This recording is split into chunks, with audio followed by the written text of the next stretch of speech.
Hey, Master Gardeners, I'm at an old foundation, an old house, actually still inhabited, that was built in 1802. And when I visited here earlier, I was enthralled with this vine that I found, and it's Akebia quinata, which is a chocolate vine.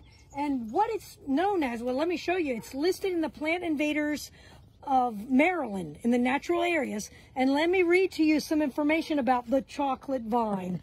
Akebia can form an impenetrable ground cover when climbing trees and shrubs and forms a dense tangle that creates deep shade for the vegetation it covers. Look around. You can't even tell, but then this is the old smokehouse to my right, and it's covered with the Akebia vine, also called the chocolate vine.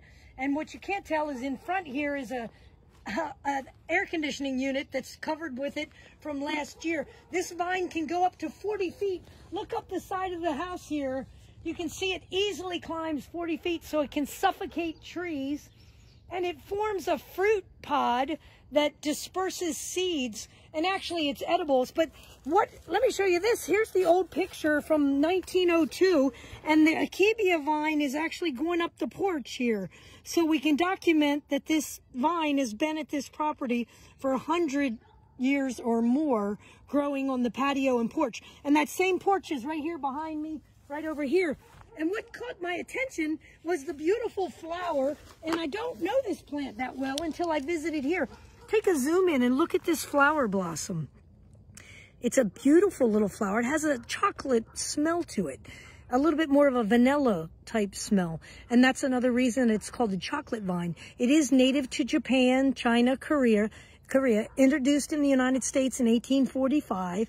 But it has escaped cultivation. It is zone 4 to 9. So here we are, Maryland, approximately zone 7. And that's why this particular vine is spreading. Let me show you the leaf real quick. Here, so zoom in, 5 leaves. It's Akebia quinata because 1, 2, 3, 4, 5 leaves a lot like a Schefflera. And you can tell by this piece that I cut, it's a twisting vine. It twists a lot like a honeysuckle does.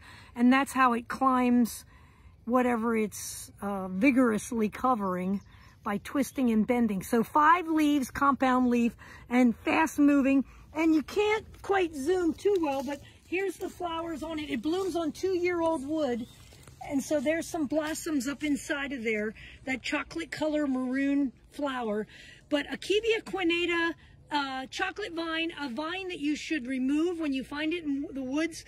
In the area over here next to the horse pasture or the cow pasture, it's just growing all over the grasses.